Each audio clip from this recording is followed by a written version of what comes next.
23장은 굉장히 독특한 장입니다. 왜냐하면 여러분 성경 시대에 여자의 인권이나 여자의 지위, 사회적 지위가 굉장히 낮았던 거 아시죠? 예, 심지어 사람을 계수할 때 남자들만 계수했었습니다. 예, 그 정도로 여자의 사회적 지위가 없는데 창세기 23장은 한 여인의 죽음에 대한 이야기와 그리고 그 여인의 장사되는 장소를 제공하는 그러한 내용은 정말 독특한 곳입니다. 여러분 혹시 성경을 보시다가 여자가 한 명 죽었는데 그 죽은 여자가 어디에 묻히고 어떻게 장사되었고 그 땅을 어떻게 착취하기 위해서 어떻게 얻기 위해서 이렇게 기록되어 있는 기록을 혹시 보신 적 있으시면 저에게 알려주십시오. 여인의 이야기가 많지도 않을 뿐더러 그 여인이 죽음에 대한 이야기는 더욱더 독특한 고무적인 그러한 내용입니다. 그러면 우리는 이러한 생각을 하게 돼요. 오늘 본문 말씀의 내용은 그래요. 사라가 죽어요. 127세에. 다음 주 월요일 날 제가 더 신기하고 재미있는 이야기를 해드릴게요. 예, 아브라함이 100세의 아들을 낳은 게 굉장히 신기한 일 같지만 더 놀랍고 신기한 일은 다음 주 월요일 날 이어집니다. 자, 아무튼 사라가 죽어요. 그래서 이 죽은 사라를 장사를 하기 위해서 이제 어디서 장사를 할까? 아브라함과 그 가족은 계속 떠돌이 인생이었거든요. 그러니까 나그네, 본인을 나그네라고 표현을 해요. 그러면서 우리가 쭉 알다시피 그랄에 살다가 부엘세바에 살다가 그 다음에 지금 이제 죽게 되니까 이제 헤브론에 가서 이제 또 그를 장사하고 이렇게 하고 있는 상황인데 그래서 어디다가 이제 장사를 할까 하다가 이제 해쪽 속 사람들 있는 곳에서 이제 헤브론이라는 곳에서 이제 장사를 하려고 해요. 그런데 이제 여기 좋은 땅이 없나? 그러니까 여기가 좋겠구나. 그러니까 아브라함 이 땅 드릴게요. 아니 내가 살게요. 아니 드릴게요. 아니 내가 살게요. 여기 많은 사람들 내가 아브라함에게 주겠습니다. 그러니까 많은 사람들 제가 사겠습니다. 그래가지고 여기 이거 이 땅 얼마요? 괜찮은데 우리 은 400세겔이요. 그래서 그러면 은 400세겔을 주고 그 땅을 사서 거기서 이제 장사를 했다. 그게 이제 오늘 본문의 내용인데 이러한 질문이 떠올라요. 여러분 아브라함은 가는 곳곳마다 복을 받습니다. 그렇죠? 예, 여기 해쪽 속 사람과 그렇게 관련도 없고 해쪽 속 사람 누가 죽어가지고 장사하는데 왜 이렇게 환대를 해줍니까? 근데 아브라함은 가는 데마다 그렇게 복을 받습니다. 왜요? 왜 아브라함은 가는 데마다 복을 받았을까요? 하나님이 함께 하시니까. 그죠? 그럼 우리도 가는 데마다 복을 받고 있죠? 아브라함은 가는 곳마다 복을 받는 것이 하나님께서 함께 하시니까. 여러분 우리도 가는 곳마다 하는 일마다 다 복을 받고 계시죠? 왜 이렇게 아멘 소리가 이렇게 억지로 나오는 분위기인 것 같은 거는 이유는 하나님은 아브라함은 함께 하시지만 나는 함께 하시지 않는다 이런 느낌이에요? 아니에요. 하나님은 아브라함과만 함께 하셨죠? 아니에요. 근데 왜 아브라함은 그 복을 다 누리면서 살아가냐는 겁니다. 굉장히 중요한 이야기를 드리는 거예요. 여러분 아브라함이 가는 곳곳마다 복을 받는 이유는 아브라함은 하나님의 복을 누릴 만한 삶을 살았던 겁니다. 하나님은 우리 모두와 함께 하시고 우리 모두에게 복을 주시기를 간절히 원하시는 분이 하나님이에요. 하지만 그 복을 누리지 못하는 사람과 그 복을 누려가는 사람이 있을 뿐입니다. 자, 그래서 오늘 본문 말씀을 통해서 분명히 사라가 죽은 장면이지만 아브라함네 가족이 이렇게 하나님의 복을 받고 또 사람들에게 인정받는 그러한 이유를 우리가 한번 찾아가 보았으면 좋겠습니다. 오늘 본문 말씀 5절과 6절 말씀을 보시면 우리가 발견할 수 있는데 해쪽 속이 아브라함에게 대답하되 자, 그 해쪽 속 사람들이 그 나그네와 같이 떠돌이 인생 그 아브라함에게 이렇게 이야기합니다. 네 주여. 벌써 존칭이 이렇게 존대하는 그런 호칭이잖아요. 네 주여 들으소서. 당신은 우리 가운데 있는 하나님이 세우신 지도자이시니 우리 묘실 중에서 좋은 것을 택하여 당신의 죽은 자를 장사하소서. 우리 중에서 자기 묘실에 당신의 죽은 자를 장사함을 금할 자가 없나이다. 그래요. 다시 말해 무엇을 말합니까? 헷 족속 그쪽에 있는 사람들은 다 아브라함의 아내 사라가 장사되었던 것을 반대하거나 부정할 사람이 한 명도 없다는 것이죠. 그만큼 아브라함의 이름과 그 명성, 아브라함의 특징은 무엇입니까? 하나님이 세우신 지도자라는 그 위치와 그 명칭에 대해서 누구도 반발할 사람이 없다는 거예요. 즉 아브라함은 가는 곳곳마다 여러분 아시잖아요. 그랄에서 있었던 일, 부엘세바에서 있었던 일, 그냥 모든 왕들이 그를 존대하고 존중하고 그를 이렇게 높이 세워줄 만한 그러한 이름과 그러한 영광을 누리게 된 이유가 무엇이겠냐는 거예요. 참 재미있는 사실은 4절 말씀 보십시오. 4절. 나는 당신들 중에 나그네요 거류하는 자이니. 그래요. 자, 아브라함은 자신을 뭐라고 이야기합니까? 나그네라고 이야기해요. 정말 아브라함은 나그네와 같은 인생을 살아가게 됩니다. 계속 옮겨 다녀요. 여러분 항상 보시면 알겠지만 그곳에 오랫동안 자리 잡았던 그냥 원래 유지라고도 말하고 터줏대감이라고도 말하죠. 그런 사람이 있고요. 그냥 계속 떠돌아다니는 여기가 좋사오니 여기 흉년이다. 저기가 좋사오니 야 저기 흉년이다. 여기가 좋사오니 여기가 막 이렇게 돌아다니는 사람들을 보통 이렇게 인정받고 존중을 받습니까? 아니면 텃세 부리거나 근데 막 돌아다니는 사람이 막 부자예요. 막 상권이 움직여요. 막 재산이 엄청 많아요. 그러면 시샘을 받습니까? 아니면 존중을 받습니까? 당연히 시샘을 받죠. 지금도 마찬가지예요. 특히 어느 작은 마을을 갈 때마다 더 눈여겨보고요. 더 시샘해요.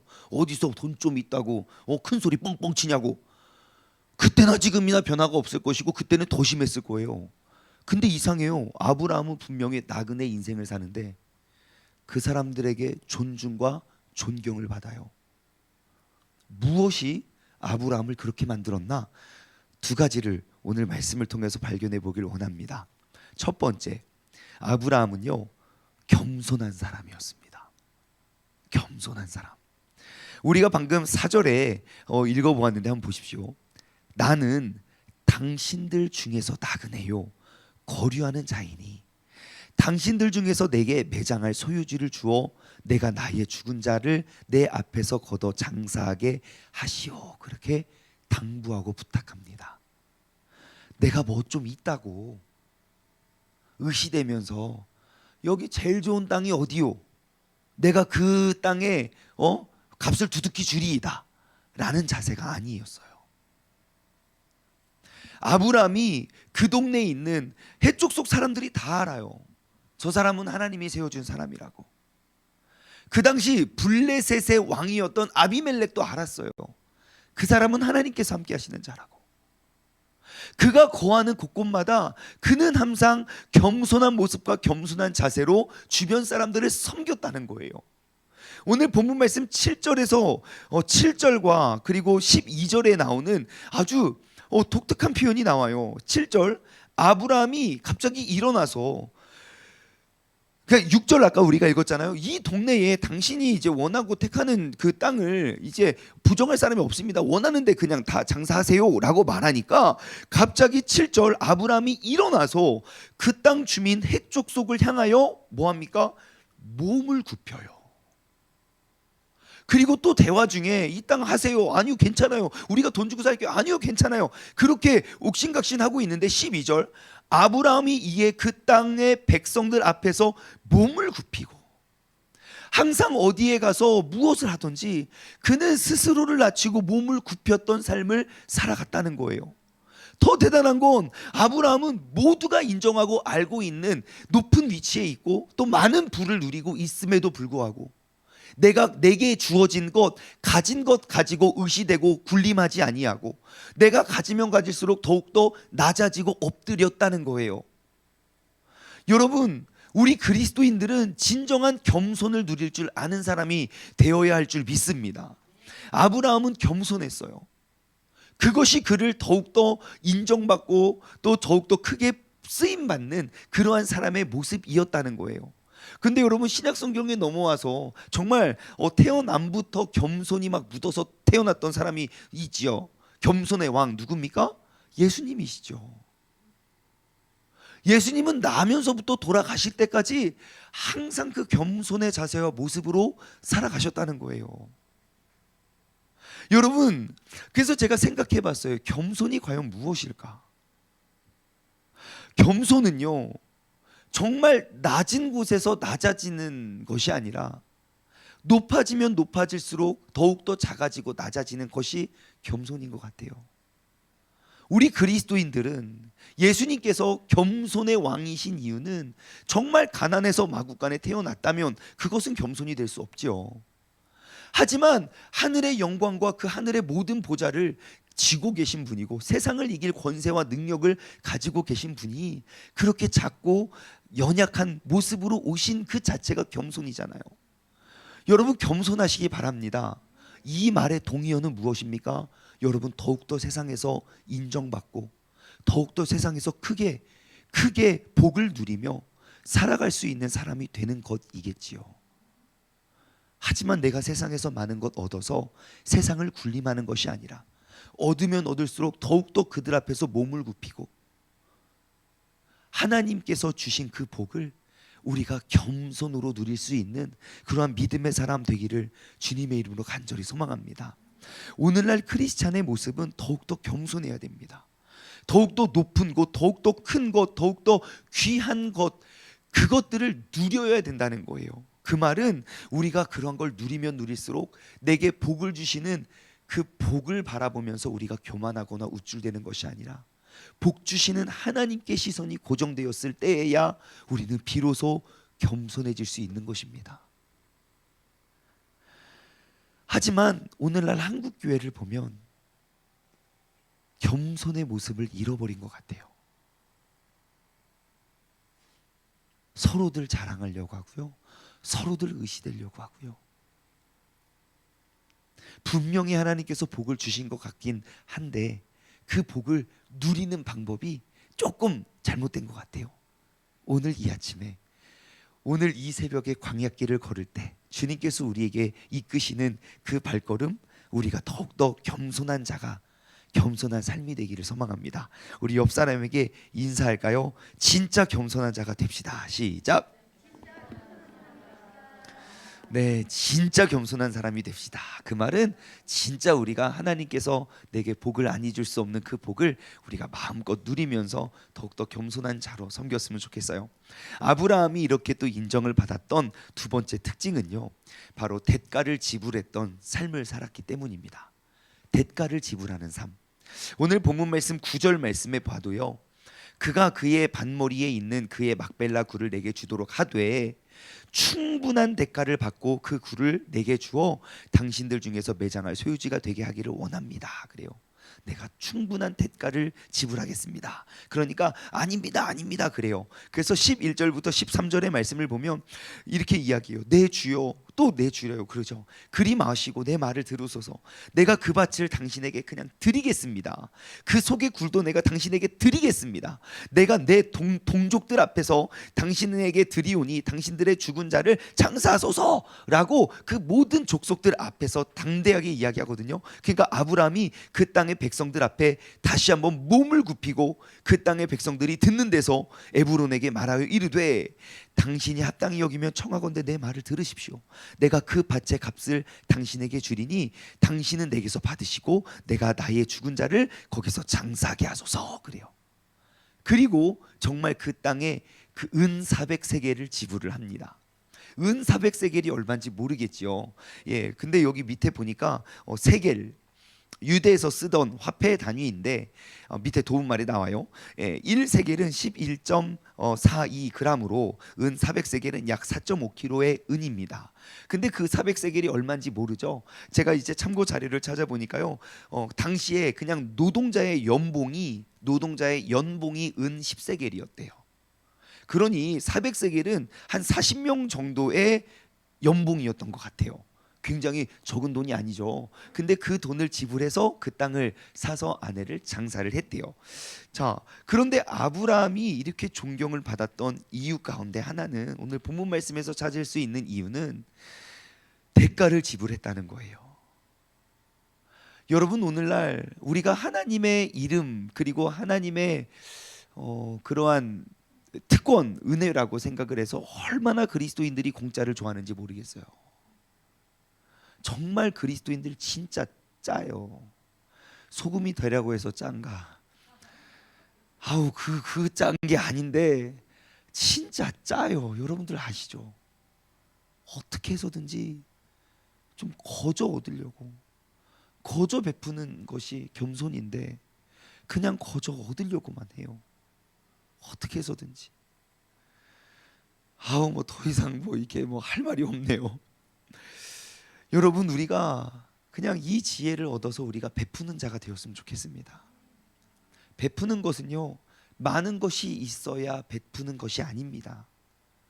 콩 한 쪽도 나눠 먹는 그러한 베품의 마음과 자세가 콩을 100개를 얻어도 나눠줄 수 있는 길이 생기는 겁니다. 그것은 습관이고 패턴이기 때문에 우리가 정말 작은 것이라도 나누어 줄 수 있는 그러한 삶의 지혜를 얻었으면 좋겠어요. 제가 어제 사모와 함께 이 깨달은 말씀을 이제 나누면서 이러한 이야기를 했어요. 저희 와이프의, 이게 뭐 이거 좀 부끄러운 고백이지만, 저희 와이프의 특기 중에 하나는 중고거래를 굉장히 잘해요. 잘한다는 말은 무엇이냐면 상대방이 제시하는 가격과 전혀 상관없이 그냥 내가 사고 싶은 가격을 제시합니다. 이 사람이 10,000원이요. 그럼 내가 봤을 때 이거 3,000원인데 3,000원에 주세요. 그래요. 참네, 뭐 3,000원 그러면서 싫으면 말든가, 나중에 생각나면 연락 주세요. 그럼 연락이 와요. 5,000원은 안 될까요? 참, 5,000원은 무슨, 3,000원에 주세요. 결국 3,000원에 사요. 너무 신통망통하잖아요. 이것은 하나님의 놀라운 은사라고 저는 생각을 해요. 네, 고마운 사람이에요. 옆에서 무엇이 필요하다 말만 하면요, 그것이 그 가격에 뚝 떨어져요. 저도 또 그걸 배워가지고 또 믿음이 좋아져가지고 막 그래요. 그러다가 당근마켓을 끊었대요. 왜 그러냐니까 갑자기 이것이 뭔가 죄라는 생각이 들었대요. 왜 그런가 하고 봤더니, 그러면서 이제 저희 와이프가 유학생활할 때 있었던 그런 아르바이트를 진짜 많이 했었거든요. 아르바이트를 뭘 했냐면, 큰 몰에서 이제 핀 이런 거를, 예쁜, 이제 한국 사람들이 손기술이 좋으니까 이런 것들을 이제 파는 판매원으로 이제 영업을 뛴 거죠. 그래서 프리집 이제 핀 판다고. 근데 항상 보면 거기에 뭐 흑인들이나 이런 사람들이 오면 너무 예쁘다고 막, 흑인들이 막 예쁜 거 되게 막 그러거든요. 너무 예쁘다고 막 이렇게 해봐요. 막 이렇게 막 여러 개를 꽂아준대요. 그 중에 한두 개만 사도 되니까 다 살 필요 없이. 그래서 너무 예쁘다고, 이게 얼마예요? 그래서 이거 9달러 9불 99센트예요. 맨 막 너무 비싸다고, 막 그 흑인들 막 그래요. 너무 비싸대요. 그래서 다 빼고 막 그냥 가고 그래요. 근데 어떠한 한국, 나중에 알고 보니까 한국 사람이었어요. 근데 어떠한 여자가 와가지고 핀이 예쁘네요. 그래요. 그래서 얘 막 그래, 너무 예쁘죠. 이것도 어울리고 저것도 어울리고 저것도 어울리고 한 10개 꽂아줬대요, 머리에. 그러니까 막 다 삐까번쩍하죠. 화려해. 막 너무 예뻐요. 그러더니 너무 예쁘세요. 막 또 알랑방구를 또 그렇게 최고예요. 막 너무 색깔이 잘 받아요. 막 그러면서 칭찬을 막 하니까, 이거 다 주세요. 그래요. 그래서 뭐라고요? 그럼 다 주세요. 그래서 꽂아 놓았던 걸 그냥 다 사가더래요. 그러면서 뭐 이런 사람이 다 있나? 자기 평생에 그런 사람은 처음 본 거예요. 그래서 지금도 생각해 보건대 그 사람이 그냥 다 사준 게 아니었나라는 생각이 드는 거예요. 왜냐하면 비슷한 연배에 비슷한 그냥 에이시안이, 그때는 이제 영어로만 대화를 했겠지만 비슷한 에이시안이 어떻게든 핀을 파는데 그냥 내가 다 알고 봤더니 굉장히 돈도 많고 얼굴도 예쁘고 막 그랬던 사람이래요.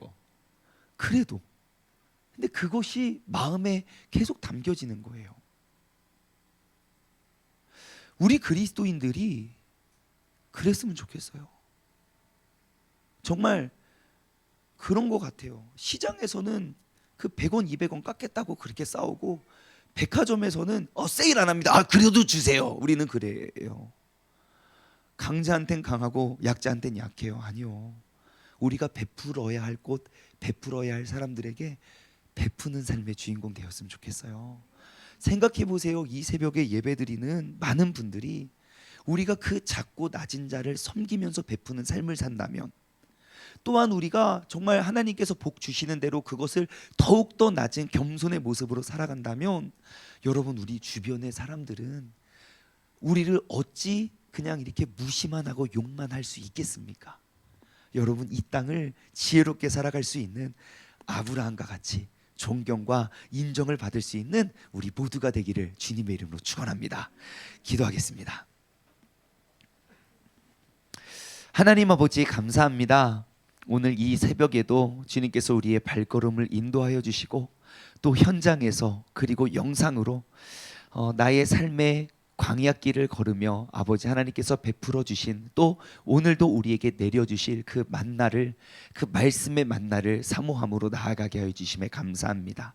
오늘 우리에게 허락하여 주신 귀한 말씀의 은혜는 우리가 가는 곳곳마다 겸손한 자가 되길 원합니다. 진짜 겸손의 의미는 우리가 더욱더 높아지는 것이고, 진짜 겸손의 의미는 우리가 모든 사람들에게 존경받고 인정받는 위치에 서는 것 이오니, 아버지 하나님, 우리가 더욱더 겸손한 자가 될 수 있어 아버지 하나님을 믿고 따르는 자는 하나님께서 어떻게 복을 주시는가를 우리가 이루고 누리면서도 우리가 더욱더 겸손한 삶을 살아가게 하여 주옵소서. 또한 아브라함이 가는 곳곳마다 존경을 받았던 이유 가운데 하나는 그는 충분한 대가를 지불하는 삶을 살았기 때문임을 알았습니다. 우리의 삶에 더욱더 나누고 베풀어 줄 수 있는 그러한 삶의 주인공이 되어서 정말 이 새벽에 올바른 신앙생활의 길을 걸어가는 우리들로 말미암아 세상의 빛과 소금의 역할 우리가 감당할 수 있는 믿음의 사람 되게 하여 주옵소서. 감사드리며 이 모든 말씀 살아계신 예수 그리스도 이름으로 기도드리옵나이다. 아멘.